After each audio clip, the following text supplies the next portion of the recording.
So 3 ways to escape from a rear choke. Now that could be a choke where someone's trying to pull you forward into a headlock. It can be a choke where someone's trying to actually choke you out, or it could be one of those where someone grabs you around the neck and then pulls you backwards. Now even if you put something about tying your shoelaces up on YouTube, someone's going to say what if, and someone else is going to say that's never going to work. So I just want to make a few points before we start. First, I'm showing this at instructional speed so you can see everything clearly and you understand how all the movements work. Secondly, of course, you then have to take these movements and these ideas and work them into your drills, into your sparring, into your testing, into your scenario work. If you want more details on how we approach that, I'll put a link to our Systema sparring video below. And third, although I'm showing these in a sort of technique-y way here, the important thing is you understand the principles. Technique is great when people attack you in exactly the right way and we've got all our ducks lined up in a row. When things go wrong, or things adjust or change, or people aren't quite so obliging, that's when we need to know principle, because with principle we can adapt on the fly and we learn to work with what we're given rather than what we want to work with. Now, for reasons of length, I'm keeping things quite concise today, but if you want to see more detailed work, click the join button below for information on how to get access to our membership channel. There we're uploading detailed instructional content pretty much every 7 to 10 days or so. So 3 methods: throwing, escaping and attacking the base. Let's make a start. So first one is the throw. The person is applying the choke, and in this case there's like a forward pressure. It's like he's maybe dragging me down into the headlock or something else. Now the conventional thing from here is, as that comes on, I grab and I hinge at the waist and I throw him over the shoulder there, which is okay. I mean, I did use it years ago successfully. It was a long time ago. But the issue for me with this one is I'm bringing the person's weight totally onto me. So what I prefer to do instead is, as that comes in, rather than throw from the hip, I'm throwing from the shoulder. Now these movements rely on being able to move your shoulders. You should have some shoulder mobility. I'm not talking about weird yoga positions or anything else, just basic functional human movement. If you can't lift your shoulders up and down and backwards and forwards, then that's an issue that needs to be addressed, either in your training or doing supplementary movement or exercises. So, as that comes over, I'm going to grab, I can grab his jacket, I can grab his arm, I can grab the skin maybe if he's got bingo wings, and I lift with the shoulders. As I lift with the shoulders, I'm going forward. Now see, I've got his weight out there. That's where I can drop and throw him. Now I'm not taking him down here because we're on quite a rough surface. So that comes in, I grab here, or I can grab here and here, or I can grab here. And if any of you just take the hands away from me, I'm doing this. Lift and lift.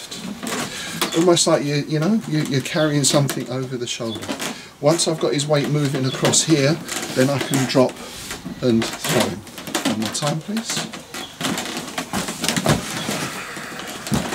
And it should be quite easy to shift the person. So here, I can step out if I need to. He's already pushing me forward anyway, so I should be going with that movement. And I wave the shoulders. There, the weight is across. And there, I can throw him or drop him there. Second one is to escape. Now this time, he's taking me backwards. So, I'm using the shoulders again. And what I'm doing is I'm moving into this space here. Now again, I've seen people do this with the hips, so they'll kind of go this way. Again, he's got a lot of weight on me, and I can end up putting myself, if I'm not really quick, in a worse position, because if he just sinks his weight down here, then, you know, it just makes the position worse. So what I'm doing here, if he comes over the right shoulder, I'm dropping the right shoulder down. Think about using the hand to go through the back. Reach round behind yourself and turn. So I'm turning the head into that space. I'm tucking the chin down, of course, and I'm dropping that shoulder. Another way to do it at first is like this. Here, drop the shoulder down and rotate and escape. The movement I'm doing here is quite big, so you can see it. But even if this choke is on quite strong,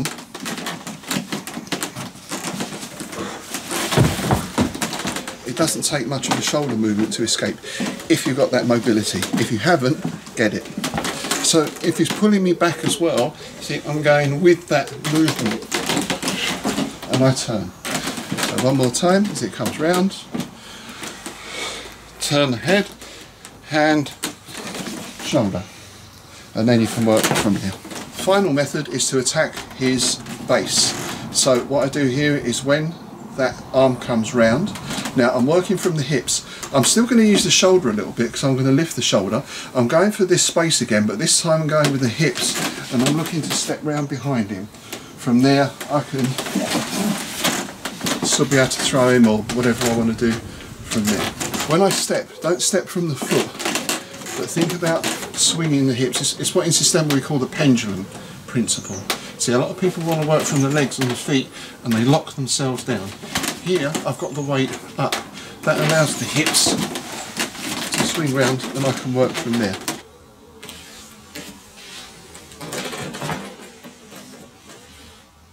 Now you should see on a lot of these opportunities to put strikes in and everything else, and I know there's some people who see here who say, okay, so I hammer back to the groin, I elbow back and everything else, but it's not really dealing with the important bit. Unless I get a really good hit in on that first one, then this just gets tighter. And sometimes even if I do get a good hit, if I whack him here really hard, what's his reaction? It's probably going to be that. So again, I'll make him stronger. So of course you can put any hits in, but the important thing is to put your hits in from a position where you're safe, right? Deal with the major issue first. So that one again is round. I still use the shoulders a little bit, but mostly the hips, and I'm stepping around behind. I'm going to have a hand here anyway to help pull this down. So in this position, once that grip is weakened, I can pull down, I can straighten up, and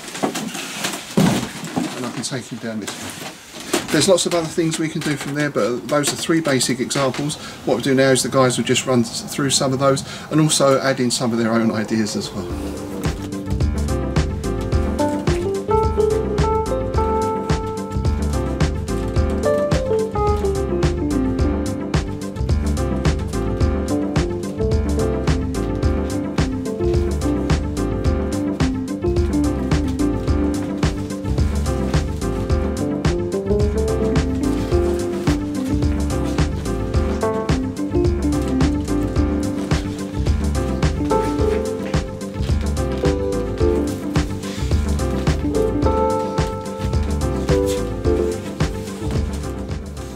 So there's our 3 basic methods. Get some idea of how they work. Of course you can start working in all sorts of variations, and as we said before, you can then start building those into your faster work, into your sparring and everything else. Please like and subscribe. If you have any questions, then please put them below and I'll do my best to answer them. And remember again to click that join button to find out details about our membership channel. Cheers.